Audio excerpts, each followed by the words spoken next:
Like, I woke up at Wait, 4 fucking o'clock in the morning this morning. we're live. Yeah, I Oh, sorry. I'm clicking buttons. It's oh god. No, I slept like shit. I don't know if it's the set the clocks back. First of all, timeout. Were we not I swear to God, I thought we did something. Maybe even Senator Markey accomplished something in his illustrious oh, career and we got rid of daylight savings. But apparently we didn't and we had to set the clocks back. No? I think I think it passed one side of the house, or it came up to a vote, and they voted no. Oh god. I don't know.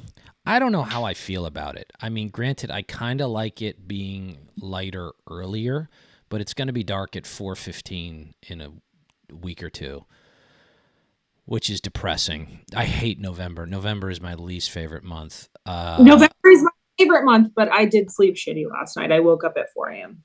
No, you can't look forward to snow or skiing or Yeah, snowboarding. good. No, Jeff, this is the best time of the year. From Halloween to Christmas is amazing. No. Yes, No, from Thanksgiving to Christmas is great because it's Christmas. I love November. It's the wrong opinion. We've got And to. Sorry, also, show's over. Rhino podcast is now kaput. I fucking and hate November. guess what movie comes out soon? Oh, okay, but that comes out Thanksgiving weekend. Napoleon comes out Thanksgiving weekend, and I I'm desperately so want to see it. I'm going Thanksgiving night I'm when so I'm in. I'm so excited to see a good movie. There's Yeah. nothing but garbage movies everywhere, and it is going to be nice to see a really well acted, well directed, well written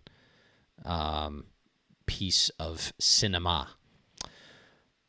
Well, I just went to go see the Flowers, Killers of the Flower Moon. So that kind of was like the lead up to Napoleon for me, going to see a good movie. Okay, And it was a good movie. Everyone should go see it. I'll check it out. Scorsese. Yeah, it was good. Leonardo DiCaprio's in it. The entire time his face is like this. Yeah, he does. He plays it well. He does a good job. He does a good job. His face is like this. I'll check that out. And I saw that there's a trailer. Now you're too young, you young millennial. The Fall Guy, which was a great '80s TV show Okay. for the Gen Xers Hey, out there about a stunt I man.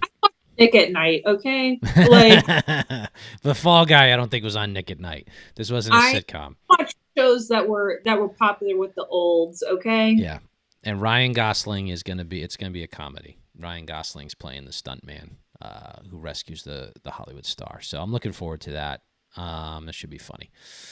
Ryan Gosling was great in Barbie, guys. I It's mean, great. he was. Barbie. Barbie was terrific. Did you see it? Barbie. Did you? Barbie was had levels that if you were not smart enough, you didn't understand what those levels were. But It was really like I was shocked at how good that movie it was. was Like, deep. It was a deep yeah, movie. And one of the typical, Ben Shapiro bad cultural takes. Saying it was so woke. It's like, dude, it wasn't woke. You like understand the scene. Don't just take it at face value. Anyway, we have elected a new Speaker of the House, and his name is Mike Johnson. Did I get that yes, right? Oh, okay, good. Because I kind of don't care. I didn't care when this was going on. Look, I am about as inside the bubble as a. I Go ahead. I cared for very many reasons because I thought it wasn't very necessary. I thought that Kevin McCarthy was doing a good job and he was pulling high and Agreed, support. agreed, agreed, I just agreed, didn't. I agreed. also didn't want to replace him with Jim Jordan because while I agree with Jim Jordan on a lot of things, like literally 80%, like I just didn't think that he was going to be up for the job. No. Um, I didn't really want Scalise in there either. Um, yeah, I don't Uh, know. Like I thought that I think our leadership is like pretty stiff to be quite honest. And like I now like that while Mike Johnson was quote unquote in that leadership, he's now the speaker and he seems to be a good guy. Like It's fine, but here's the thing. Here's what when I would hear the left, oh, Republicans can't govern, oh, this or that. It's just like, well, one, every freaking well, thank you, Democrat, Matt. every freaking Democrat voted with Matt Gaetz, and you caused this, so shut up. Like, okay, and Republicans are in disarray. And I'm like, I just knew, all right, they'll pick somebody. They'll Somebody will find get it. elected. It'll happen. No, but like 97% of the country does not care about that. And I mean that in all due respect. I unfortunately 75% of the country doesn't even know what the Speaker of the House is. So it was like one of these inside the Beltway arguments that I just you couldn't get me to care more about it. There are bigger things going on. So that being the case, Mike Johnson did get elected Speaker of the House. I wish him well. Yeah, no, The Mike biggest. Johnson, he can I say a little bit about him Go right because ahead. his district is the district above where my mom is from in Louisiana. So my mom is from southwestern Louisiana. Her I think her district is the one is like Acadiana down here. His district is 4 and it goes up alongside East Texas. And he is exactly what you would expect out of a gentleman out of Western Louisiana. I don't know. Enlighten this Yankee of what that means. Well, the prayer stuff that freaks everybody out, Oh, or believing maybe in God and Jesus Christ. well, that would probably freak out your average progressive out of New York City, Yeah. but it's just basically like sorry. But yeah, no, I think that him praying kind of freaked everyone out in the beginning, and I just have been to that area before and it just doesn't phase me. He is kind of very much the stereotype out of that area. Well, and the stereotypical attacks that I saw in the corporate media, just right on cue. It was just like they hate religion. They hate anybody who talks about religion. They're godless themselves. It's it was Kaitlin. It was quaint the way they went after him It was fun, in a right? Because 2010 sort of way. it It was, was. it was very typical. Like it was just like it didn't stick because he is genuine. He seems like he's a genuinely good man, and it's hard for liberals to really. They always think that someone's like when they're so pious and all of this stuff. They always think that there's like this underlayer of bad person, and Mike Johnson just doesn't seem like that. He seems like an actual genuinely good guy. I saw one article, and this was funny, that the Daily Beast put up. Was it Daily Beast? Or it could have been HuffPo. That like he hasn't taken out any stock while in Congress, and that was supposed to have been bad. And it's like, and he also didn't have a good retirement savings account. And Right. it's like, I did see and that. He I, didn't have a lot of money. well, he should have worked on his retirement savings. But I think that knocking somebody for not buying stock while in Congress and taking advantage of the American people and what you're elected to do is like that person didn't do that. Like, and that's the bad part about him. Like, I'm sorry that he's not Nancy Pelosi, who's now has like this $1 million mansion in Florida. Okay. Like, $1 million in Florida doesn't go very far nowadays. I know it doesn't, especially not in Palm Beach. Well, let's level set here with the new speaker. Here's the thing about it. If he wants to actually get stuff done in reality, you got to go back to the days of like sequestration and start chipping away and get little victories. Don't fall for the nonsense of the big sweeping thing of like, when Ted Cruz in 2012 or 2014, we're going to defund Obamacare. Like none of that nonsense. You got to fight for the small wins, whatever those wins are, which are mostly spending battles, which you can start to chip away and do what's right by the American people and by the country, which is to reduce spending in the best way you can make that happen, which is probably the McCarthy deal before he got booted or some shape thereof. But, nothing big is going to happen until we capture the Senate and then the White House as well. So just like if you're on the Matt Gaetz side and you're retarded and you think that something big is going to happen because we have a 5-seat or 9-seat majority in the House, no. Just stop. We need to get serious because we're 1 year away. Yeah. It is November Basically, 5th. We're 1 year away from no, Election it's Day. for 1 year. I mean, so like the big elections that are happening on Tuesday around the country, there might be like local elections around here. I think that the Peter Durant seat is up. They're voting on Tuesday, right? Voting on Tuesday. So if My since you're a Republican, you live in that district, please vote for Peter Durant. yes. Um, so we want to give our support out to him. Where I'm from in Kentucky, they're going to be voting for governor and I think a slate of the cabinet. So it's Andy Bashir versus Daniel Cameron. Cameron's made headways, catching up on Bashir her last week in an Emerson poll. There was like a 16-point swing. So it's going to be a tight race. And so we'll see what happens. Yeah, I got my mayor's race here in my city, city council stuff. Yeah, 1 year, November 5th, 2024. 1 year, 365 days away. We will have, God willing, Ron DeSantis as president. But leaving off where we left with the speaker's race, interesting thing is coming up with the funding of aid to Israel. Kaitlin, I'm going to hand it over to you to break down what is in discussions in D.C. Okay, so Schumer has already said that he wants a bill for aid to Ukraine, Israel, and it's like military spending to the South Sea, which means China. Or I guess aid to our allies in the South Sea because China is starting to pump up a little bit, and it has been over the last 10 years. So the Republicans in the House, of course, we've gone through this huge speaker battle, and everyone has a very big, huge opinion on military spending right now, and it's all different. Everyone's not really hot on Ukraine spending. Well, a majority are. There's a small majority that are not, and you need that small majority to get bills across the finish line.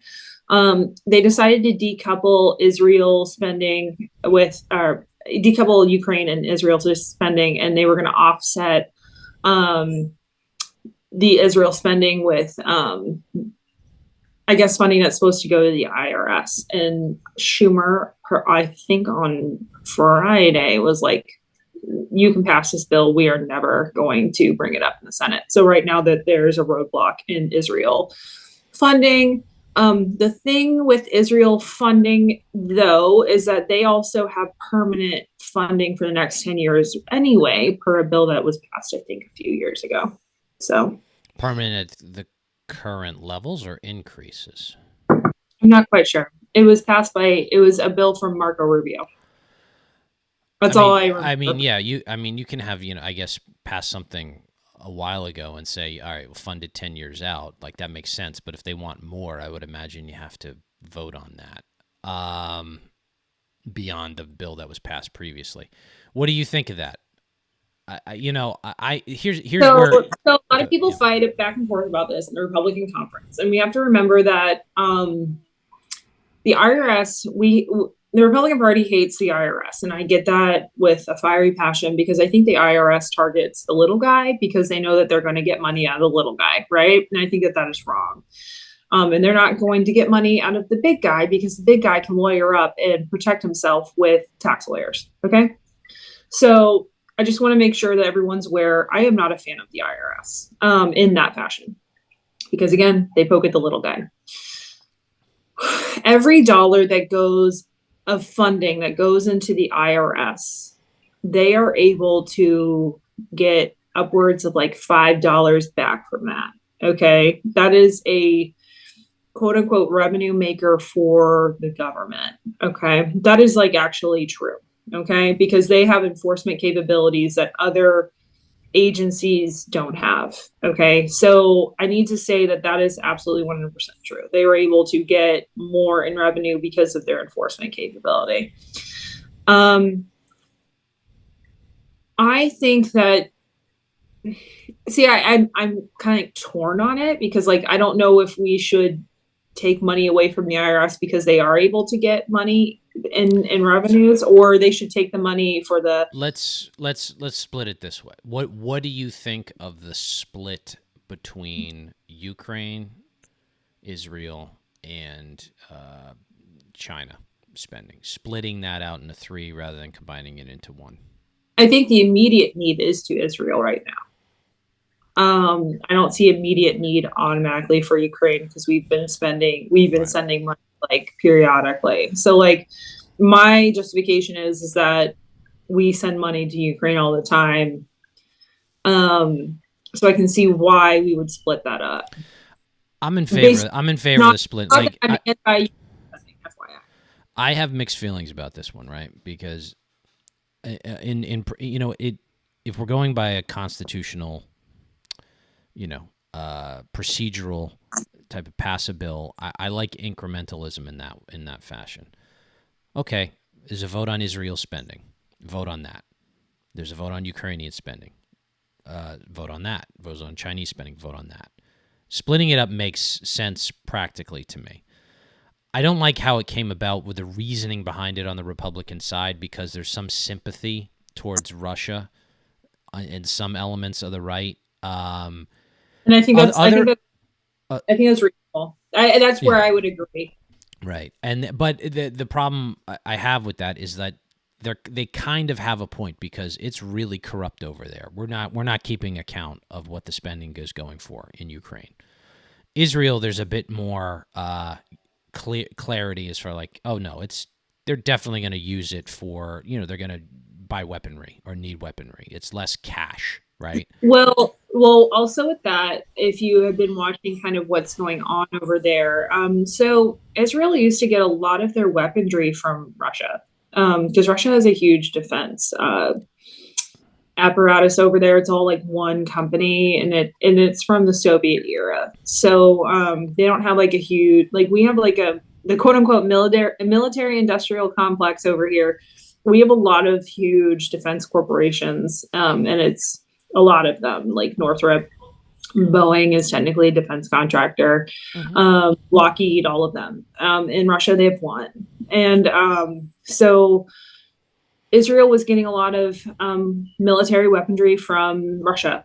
And that was actually a point of contention when Russia went into Ukraine and the expectation of Israel kind of supporting the West on this. Okay. And now we see that Putin has kind of left Israel in the dust. He has decided to support and we all know who is propping this up. It's Iran. Mm-hmm. He has decided to support like Iran, Hezbollah, those type of groups, and so Israel is kind of up the creek right now, and so they kind of need us. I would support obviously further. I'd support further support for Israel. Full stop. Yeah, Pass it. Separate it out. Pass it. Done. I don't And then think when you want to it look at Ukraine. Because Ukraine is just I I don't don't know. think we're in a political spot where we can really touch the IRS, guys. Like, I hate saying that in a political spot. The majority that we don't have the Senate, we don't have the White House, we can't touch the IRS. So I don't think attaching that to IRS defunding is automatically the smartest political move that we could be making right now. You need to pull it Well, from something else. I think it's decent political, right? Meaning dare them to not pass it. Well, they are Because the not. American people will be like, all right, well, we just took the increase in spending for the IRS. Say it was originally flat, and the Dems wanted to increase spending for the IRS, which they wanted to do.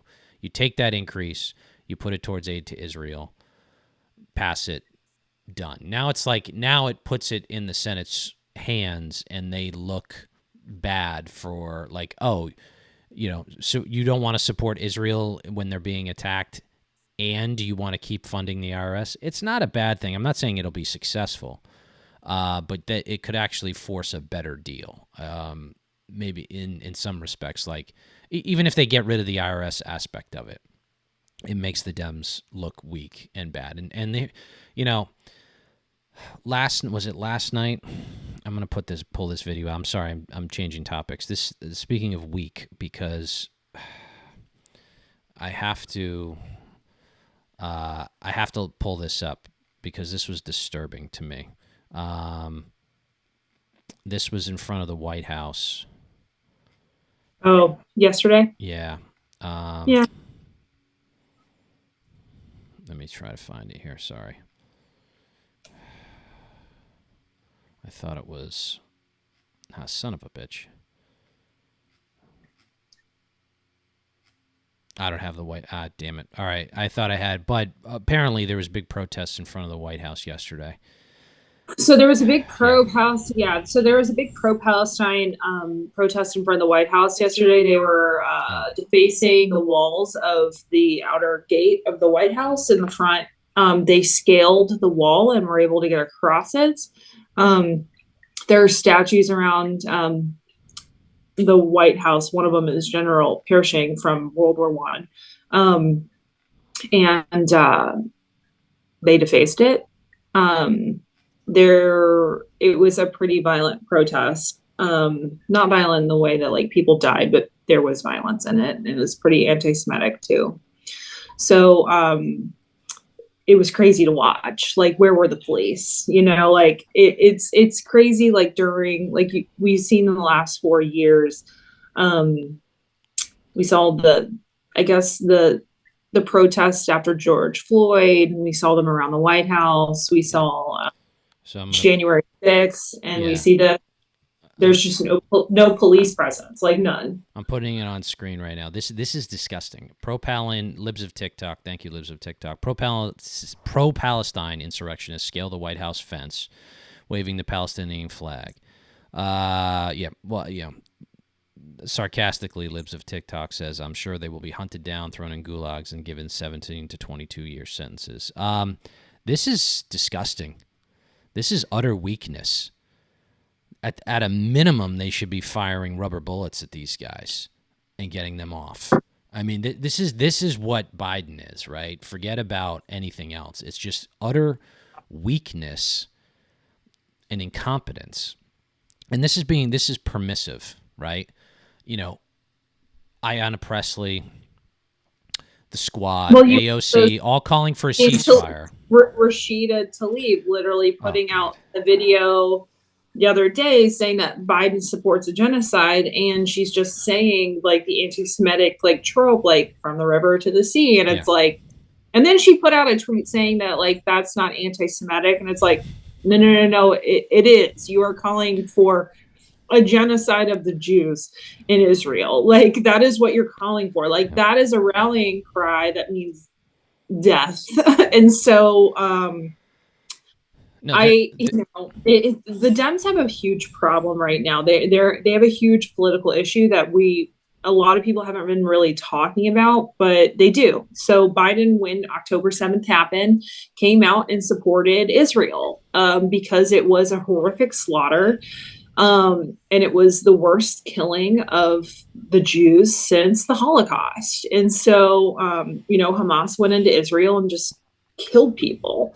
And it's just, he's getting so much like pushback from his own party on this. Like, and we knew this was coming, right, Jeff? Like, there was going to be some sort of event where Biden was going to get crazy pushback from his own party. And of course, it's over Israel because the Democratic caucus, the Democratic conference, they're waning on Israel support. That is where you see from Americans as we move forward in generations, you see the waning of it, the liberal side, and because they like to morally equate Israel and the Palestinian cause, which is as do.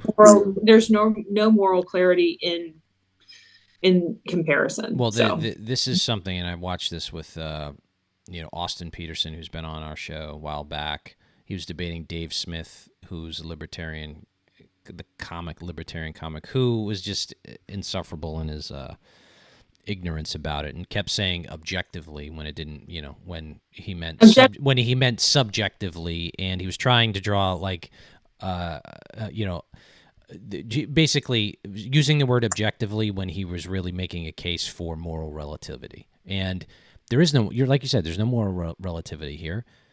Hamas is evil. You want to defeat evil. It's like these people like who are claiming this.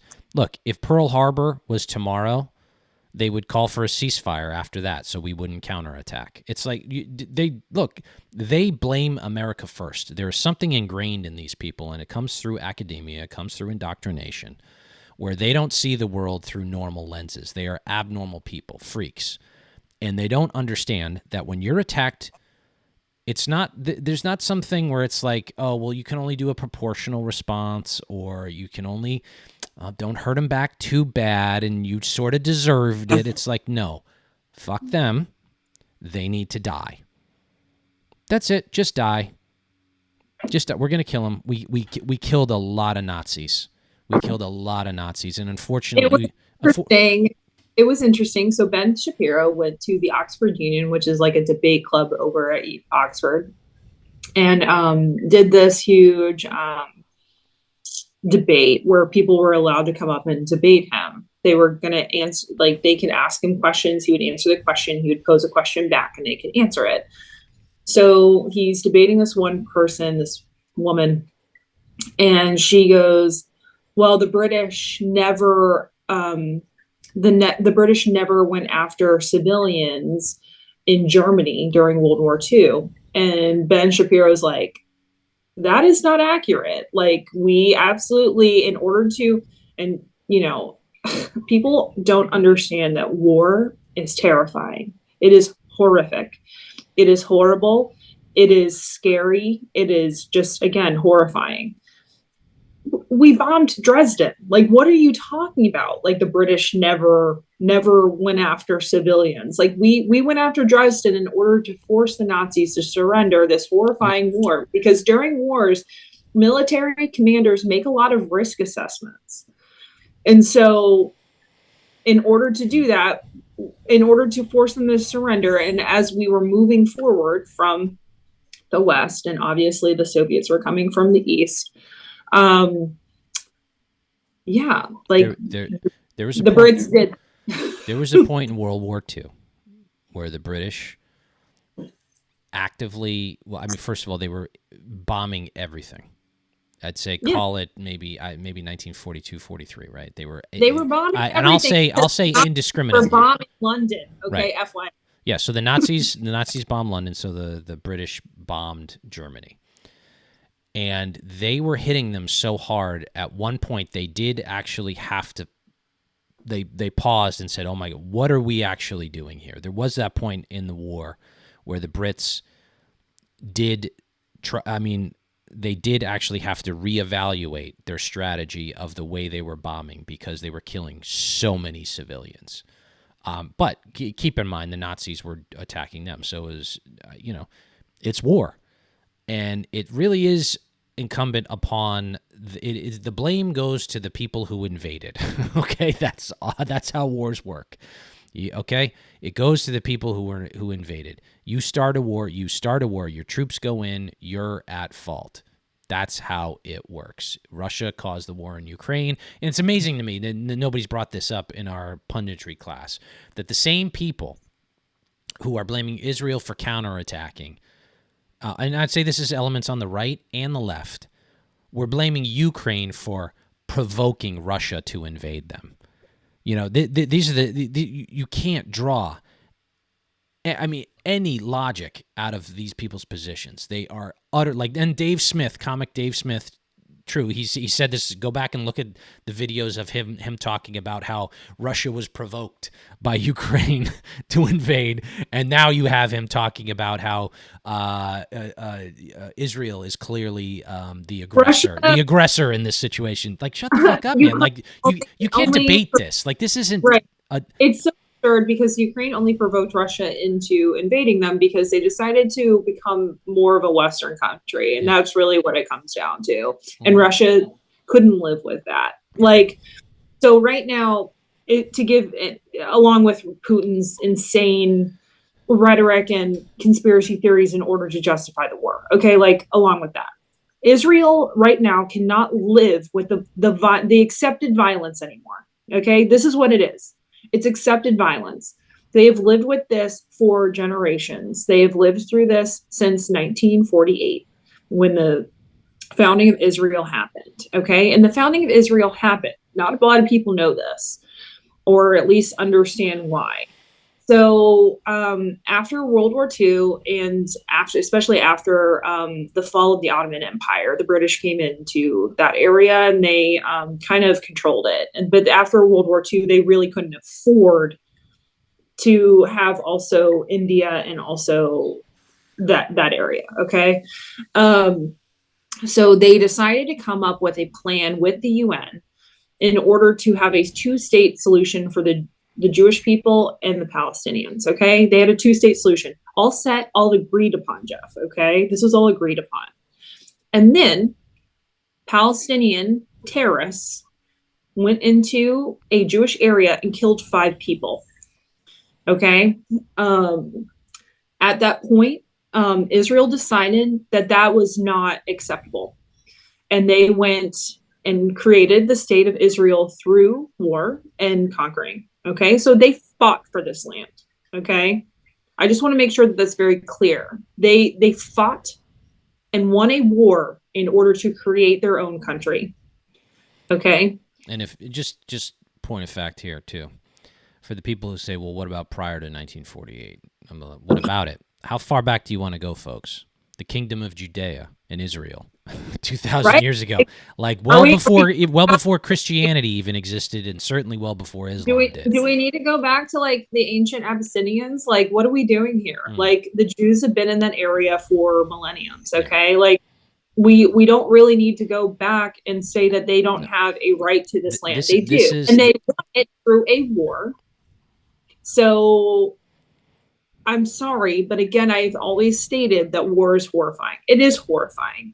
A lot of things happen in war that you are not going to disagree with, you're not going to agree with. And a part of that was the removal of Palestinian people from the state of Israel into the West Bank and to Gaza.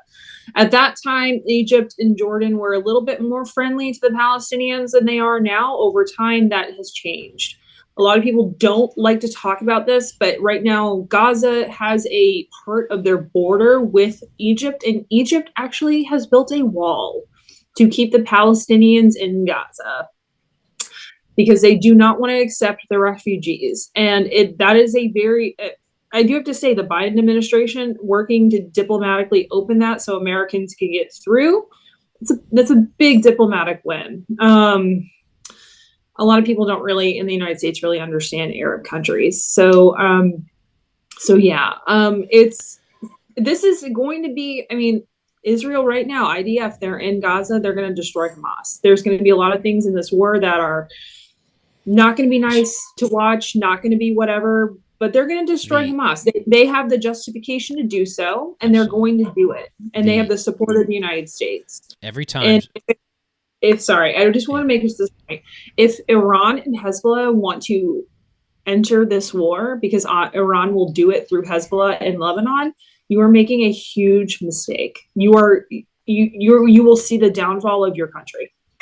No, it'll be well, not going to go there just yet. You know, plenty of. I mean, that could obviously happen, but I want to say the reason why I say that is that people in Iran understand that they're under a theocracy.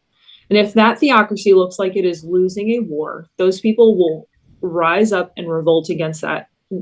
Iran, the Ayatollah, they're scared of their own people. And so we have to remember that. I forgot what I was going to say. All right, moving on to the third topic. I had it on the tip of my tongue. Maybe it'll probably come back to me. Third topic, POTUS race update. Look, we're back in the fine and wonderful governor of Florida for president, and I can probably say this on the podcast. Can I say it real quick? I don't know what you're going to say, but go ahead. It is a new piece of news. Iowa Governor Kim Reynolds is going to endorse Ron DeSantis. Great. Look, I mean, this is going to look. There is no secret sauce to beating Trump in the primary for either Ron DeSantis or even Nikki Haley. Okay? Run your campaign. Go to the debates, make your case, grind it out. There's literally nothing else you can do except what you're doing. And over time, bit by bit, person by person, every hand you shake, you'll start to swing people. Or you won't, and there's nothing you could have done differently. Look, Donald Trump was the president of the United States, and a lot of people, too many people, want to pretend like he wasn't. He had that title. He achieved the office. It means something. Okay? It does. So, whether you want to call it a cult of personality, there's some credence to that. Whether you want to talk about people who are just digging in and they're not going to change, I agree there's some credence to that. But it doesn't matter. Just run your race, because you can't, he's the best candidate and he's proving it, Ron DeSantis is. Okay? He just is. And I don't buy the polls. Just something in my gut just tells me that they're off, and that when people come out to vote, a significant number of them will go, yeah, not this time, and they'll vote for somebody else. Or they're going to blank. My problem with the thing is okay, again, we talked about this poll on the closed episode, the New York Times Siena poll, and you see that Nevada is up, and you see these crazy, okay. What happened during the midterms is that we were polling into a red wave, and that never fortified. And so Biden's team won midterms technically. I mean, they won the Senate. They did relatively well in House races. And we should have had a red wave. It just didn't happen. And so a lot of people want to blame Roe, and I think maybe you can blame Roe a little bit, but I also think that you can also blame the Trump brand on a lot of people that didn't want to go out and vote for a Trump brand candidate. Yeah. And so I don't see a change from that mentality to now, right? I just see people polling against the current party in power. That doesn't mean that they are not going to vote for the current party in power. And because that's what they did in the midterm. They didn't like Biden then, but they still voted for Democrats. And I think, they're, like you've said before, they're going to come home. Democrats will come home, and they'll look. Dems always come home. They will crawl on their knees over broken glass to vote for that person with the D behind their name. They just do that. Republicans vote in the same way. Look, I don't care how many Tucker Carlson or Nick Searcy documentaries about January 6th you see that tell you it wasn't that big of a deal. It was actually a major problem, and Trump caused it. It was a riot. And you can say it was the deep state involved. Maybe you have some points. You don't have any proof, but it's like they're going to run those ads nonstop. And the people in the middle go yeah, we can't vote for him, and he'll lose. So it doesn't matter if he's up by 11 in Nevada on a poll, which is just fucking absurd. He's not up by 11 points against Biden in Nevada. And if the election were held tomorrow, it wouldn't be that way. Biden would win Nevada. It's just, he lost it. As an incumbent, Trump lost it in 2020. They want Trump to be the nominee. And I'm listening to Trump people who are they're super afraid of him. They're not afraid of shit. They're not afraid of shit. Dems are very much not afraid of Donald Trump. No. I don't know how many times I can honestly say this. They're not afraid of. I think that they were more afraid of Donald Trump before 2020. I think that he posed an actual electoral threat then, but then he's since then, the baggage that he has now is worse than he had back then. And so, I think that Republicans who are hardcore Trumpers just bring up, they're well, Trump is polling the best that he ever has been. It's but he still lost 2020. And then you see the polling on the backside. If let's say he goes through these court cases and he actually gets convicted, the polling goes into a nosedive. So I mean, the polling in the general definitely, but in the see, this is the thing. The polling, the indictments saved his ass in polling. That was where they're what did DeSantis do to go from 25 to 18? It's he didn't do anything. Trump got indicted. That was it. That 7% was I'm voting for Trump, and that's it. He'll get those back. like they all like Ron DeSantis on the Yeah, back end. Like yeah. you see the polling out of Iowa where you see like maybe a Haley shift upward, which I think is fine. Like, she's performed well at the debates, relatively well. Tim Scott has dropped in popularity. His voters went over to Nikki Haley. Like, is that like completely out of, yeah. She, I, And so they're not putting her as second in the prime, like in the like a second vote. Like that's the thing. So they're putting all these Trump voters are putting Ron DeSantis as number 2, and that is the biggest hurdle that Haley's going to have to overcome. in the primary, and I heard some good analysis on this. It's that the Haley supporters aren't getting, because they're calling, now that she managed to tie DeSantis in one poll for second place, they're calling for him to drop out, which is super.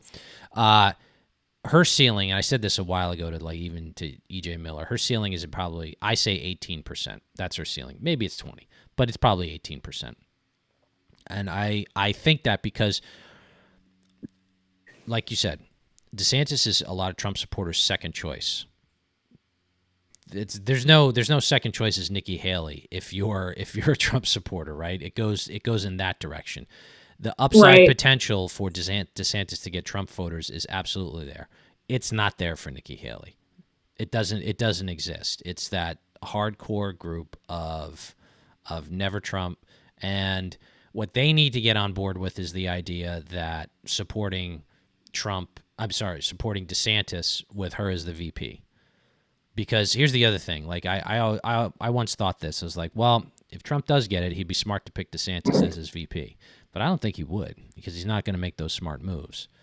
He doesn't want somebody that's going to outshine him. He's going to pick a woman. Like I think he's going to pick a woman. I could see Kristi Noem.